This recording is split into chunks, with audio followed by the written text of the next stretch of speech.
This place has always piqued my curiosity when I come driving through here. And what it is a juniper forest that is growing down in the bottom of the valley. Now, most of these valleys in this area of Nevada are pretty dry, and most of the junipers grow up on the hills. But this area, and there's another area a little bit further south, most of these junipers grow down in the bottom of the valley. So we're going to go in here and check it out.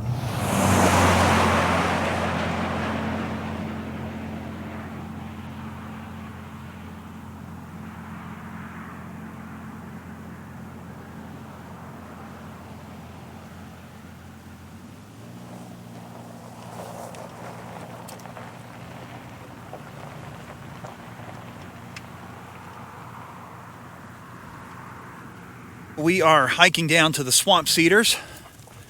We're going to wander around in the forest for a little bit. Right now we are at the foot of the Snake Range. It's Great Basin Park behind me.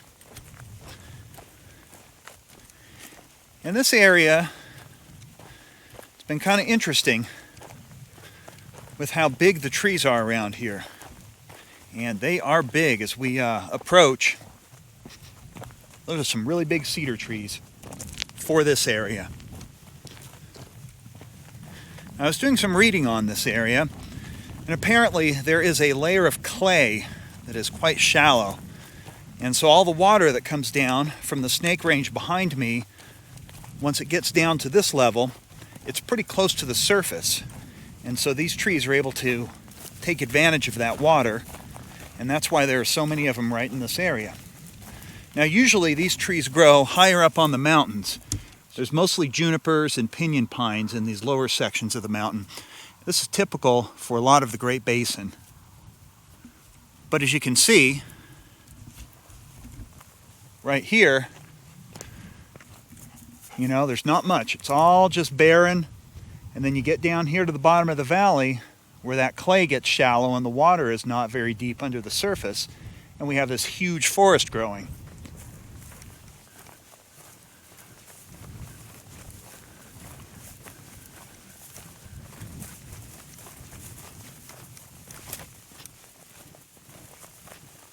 So this area is just off of Highway 50.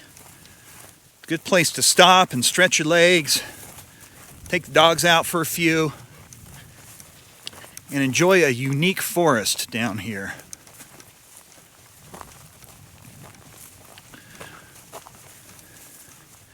So there are efforts to get this area protected. And there have been proposals for creating a national monument here, or making it a remote section of Great Basin National Park.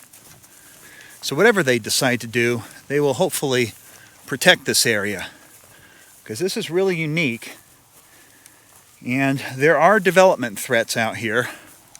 I don't know if you can see in the distance, those are wind generators. And there's a big wind generation facility just to the south of this area. There's a lot of people out there that want to see these areas protected so they don't become developed like that.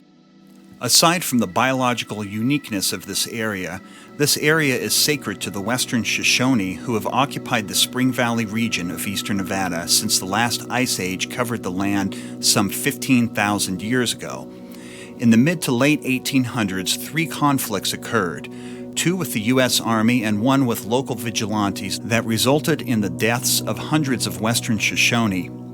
Sometime during 1859, a Colonel Patrick E. Connor of the California Volunteers, who at the time was stationed at Fort Ruby in the nearby Ruby Valley, ordered the unqualified killing of the Shoshone. According to several sources, U.S. cavalry soldiers slaughtered more than 500 Shoshone in a single event that occurred near the Swamp Cedars.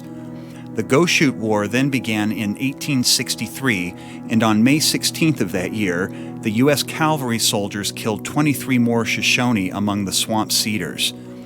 Then in 1897, it is believed that vigilantes massacred an untold number of native people in the Spring Valley near the Cedars. These massacres, wars, and other killings are still poignant historic events for many of the current members of the Goshute Indian, the Ely Shoshone, and the Duckwater Shoshone tribes. Some Shoshone say that each swamp cedar represents a Shoshone who has died. It is these events that have made the Swamp Cedars, or Bahsahwahbee in Shoshone, a very important sacred, spiritual, and holy place, and that has fueled calls for their protection.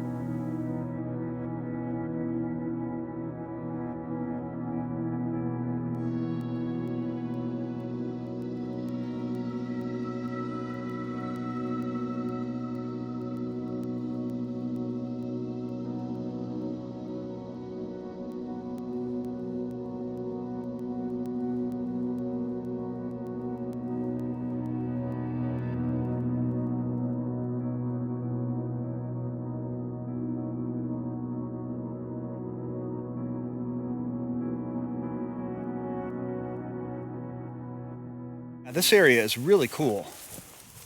You definitely should stop and check this out. It's nice when you get out into these valleys, you can really appreciate just how huge some of these mountains around here are. So we are going to head back up to the truck and make our way on down the road. So this is the water monitoring station that someone has set up here. Interesting stuff. Absolutely beautiful area though.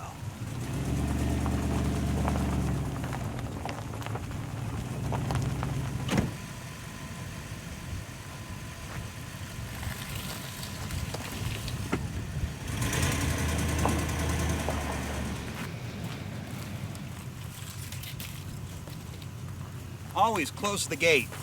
Keeps cows in off the highway.